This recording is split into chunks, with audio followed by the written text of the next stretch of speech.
حضرت مولانا سعید احمد صاحب ایم.اے. اکبر آبادی رحمۃ اللہ علیہ 100 سال پہلے قافلہ انوری و قافلہ شبیری کے ساتھ تشریف لانے والے علمی و نورانی و روحانی قافلے میں ایک ستارہ حضرت مولانا سعید احمد صاحب اکبر آبادی بھی تھے۔ آپ کا مختصر تعارف پیش کیا جاتا ہے۔ نمبر 1، آپ دارالعلوم دیوبند کے فاضل، علامہ کشمیری کے شاگرد رشید اور قافلہ انوری کی موجودگی میں جامعہ ڈابھیل کے استاد رہے۔ نمبر 2، پاکستان کے سابق صدر جنرل ضیاء الحق مرحوم کے استاذ محترم ہیں۔ نمبر 3، ندوۃ المصنفین کے بلند پایہ علمی ماہنامہ برہان کے نصف صدی تک ایڈیٹر رہے۔ سینٹ اسٹیفن کالج دہلی کے پروفیسر رہے۔ مدرسہ عالیہ کلکتہ کے پرنسپل رہے۔ علی گڑھ مسلم یونیورسٹی میں شعبہ دینیات کے صدر رہے۔ وزٹنگ پروفیسر کی حیثیت سے کینیڈا کی مشہور یونیورسٹی میک گل یونیورسٹی میں مدرس رہے۔ دارالعلوم دیوبند کے رکن شورا رہے۔ تقریباً 15 کتابوں کے مصنف ہیں۔ مولانا سعید احمد صاحب اکبر آبادی کی پیدائش جامعہ ڈابھیل کے سن تاسیس یعنی سن 1908 میں آگرہ میں ہوئی۔ والد صاحب کے پیشے سے ڈاکٹر ہونے کے باوجود بجائے اسکول اور کالج کے دینی تعلیم حاصل کرنے کا شوق ہوا۔ چنانچہ بچپن میں ابتدا سے لے کر ابتدائی تعلیم گھر پر معلم رکھ کر ہوئی۔ اس کے بعد مراد آباد تشریف لے گئے اور پھر حصول علم کا شوق آپ کو کشاں کشاں دارالعلوم دیوبند لے گیا۔ جس وقت آپ دارالعلوم دیوبند سے علامہ انور شاہ کشمیری کے خصوصی شاگردوں میں اور تلامذہ میں اور معتبر و مستند رفقا میں شامل ہوئے، اس وقت آپ کی عمر 18-19 سال سے زیادہ نہیں تھی۔ مولانا سعید احمد صاحب کی جامعہ ڈابھیل میں تشریف آوری 1346 ہجری میں علامہ کے ساتھ جب جامعہ ڈابھیل استاذ کی حیثیت سے تشریف لائے تو سوال یہ پیدا ہوتا ہے کہ یہ نوعمر نوخیز نوجوان شاہ صاحب کے ساتھ کیسے آیا؟ اس سوال کا جواب پانے کے لیے مولانا سعید احمد اکبر آبادی اور شاہ صاحب رحمۃ اللہ علیہ کے درمیان جو گہرا تعلق تھا اور جو محبت تھی اس کو جاننا ضروری ہے۔ شاہ صاحب ہمیشہ محنتی طلبہ پر خصوصی توجہ رکھتے تھے اور انہیں خصوصی انعامات سے بھی نوازتے تھے۔ مولانا سعید احمد صاحب دارالعلوم دیوبند کے دور حدیث میں پہلے نمبر کے طالب علم تھے اور دور حدیث کے سالانہ امتحان میں پہلے نمبر سے کامیاب ہوئے۔ خود مولانا اکبر آبادی فرماتے ہیں کہ سالانہ جلسے میں تقسیم انعامات کے وقت بھرے مجمع میں شاہ صاحب نے میرے متعلق ارشاد فرمایا، ان کی جماعت میں ان سے بہتر کوئی آدمی نہیں ہے۔ پھر اسی کے ساتھ علامہ نے اپنا مشہور رسالہ فصل الخطاب فی فاتحۃ الکتاب اپنے دست مبارک سے مع 3 روپیہ نقد انعام کے نوازا۔ اس واقعے سے اندازہ لگایا جا سکتا ہے کہ شاہ صاحب اپنے اس نوجوان شاگرد کو مدرسہ ڈابھیل کی تدریس کے لیے کیوں کر ساتھ لائے۔ مولانا سعید احمد اکبر آبادی اپنے استاذ کی موجودگی میں جامعہ حاضہ میں 2 سال سے زائد عرصہ مقیم رہے۔ اس دوران فقہ، منطق اور ادب کی کتابوں کا درس دیا۔ شاہ صاحب کی موجودگی میں ان علوم کا مدرس ہونا اور ان کتابوں کا درس دینا بذات خود مولانا اکبر آبادی کے باکمال ہونے کی روشن دلیل ہے۔ ان سب کے باوجود مولانا اکبر آبادی کی علمی پیاس ابھی بجھی نہیں تھی۔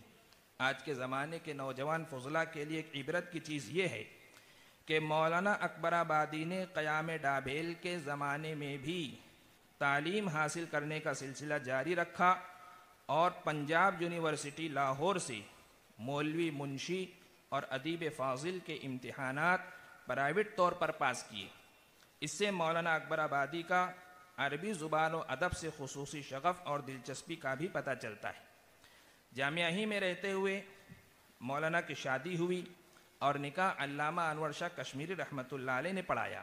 یہ نکاح جامعہ میں نہیں ہوا بلکہ آپ کے وطن جا کر کے علامہ نے پڑھایا، اور آپ کے نکاح میں شاہ صاحب تنہا بھی نہیں تھے بلکہ علامہ شبیر احمد عثمانی، مولانا بدر عالم میرٹھی، مولانا حفظ الرحمان سیوہاروی، مولانا سراج احمد رشیدی، مولانا ادریس سکھروڈوی رحمۃ اللہ علیہ ان سب نے شرکت کی۔ مولانا سعید احمد اکبر آبادی کی حصول علم کا ذوق اور شوق ہی کہنا چاہیے کہ آپ نے 1936 میں عربی میں ایم کیا، اور ایم اے کا امتحان آفیسر کی حیثیت سے آپ کا تقرر ہوا تو یہیں پڑوسی ملک پاکستان کے سابق صدر جنرل ضیاء الحق مرحوم کو اسی کالج میں آپ کی شاگردی کا شرف حاصل ہوا۔ رحمۃ اللہ علیہ کی تحریک پر، مولانا ابوالکلام آزاد رحمۃ اللہ علیہ کی تحریک پر آپ کو مدرسہ عالیہ کلکتہ کا پرنسپل مقرر کیا گیا، جس کا شمار ہندوستان کے قدیم اور اسلامی تعلیمی اداروں میں ہوتا ہے۔ 10 سال مدرسہ عالیہ کی سرپرستی انجام دینے کے بعد وائس چانسلر علی گڑھ کرنل بشیر صاحب نے جب آپ کو علی گڑھ کے لیے شعبہ دینیات پر طلب فرمایا تو بنگال کے وزیر اعلیٰ بی سی رائے، گورنر بنگال سروجنی نائیڈو اور بہار کے گورنر ڈاکٹر ذاکر حسین ایسی بڑی شخصیات نے آپ کو کلکتہ میں روکنے کی کوشش کی، لیکن اللہ تعالیٰ کو مولانا سے علی گڑھ میں کام لینا مقصود تھا۔ آپ علی گڑھ تشریف لے گئے، یہیں پر آپ نے بو علی سینا کی کتاب القانون کو مرتب کیا۔ القانون یہ وہ کتاب ہے جو یورپ کی یونیورسٹیوں میں 500 سال تک نصاب کا حصہ رہی، اور یہ کتاب اصلاً عربی زبان میں عربی موضوع پر ہے۔ اس سے مولانا کی عربی زبان دانی میں اونچے مقام و مرتبے کا بھی پتہ چلتا ہے۔ جامعہ ڈابھیل کے تدریس کے بعد ملک و بیرون ملک میں مختلف خدمات پر انجام دینے کے باوجود جامعہ ڈابھیل سے آپ کا رشتہ منقطع نہیں ہوا، بلکہ آپ 1964 میں جامعہ ڈابھیل تشریف لائے سالانہ جلسے میں، اور تقریر بھی کی، اپنے تاثرات کو بھی قلم بند فرمایا۔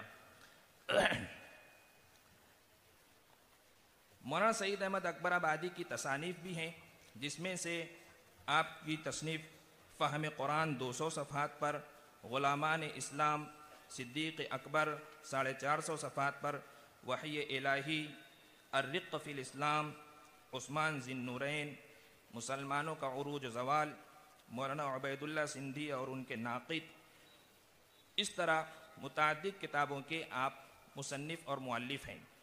مولانا کی اولاد اور اہل خانہ، قافلہ انوری کے 100 سالہ تقریب کے موقع پر جب ان اکابر کے اہل خانہ کی تلاش اور رابطے کا سلسلہ شروع ہوا، جیسا کہ استاذ محترم نے ابھی فرمایا، تو سب سے پہلے استاذ محترم مولانا مفتی وسیع الرحمان صاحب دامت برکاتہم کے ذریعے مولانا اکبر آبادی کی بہو صاحبہ کا پتہ چلا کہ یہ باحیات ہے۔ جب رابطہ کیا گیا تو پتہ چلا کہ مولانا اکبر آبادی کے ایک صاحبزادے خورشید احمد ہیں، لیکن اس وقت وہ میرٹھ میں مقیم ہیں، اور فی الحال عمر دراز ہونے کی وجہ سے اور مختلف امراض کا شکار ہونے کی وجہ سے اور وہ یہاں تشریف نہیں لا سکے۔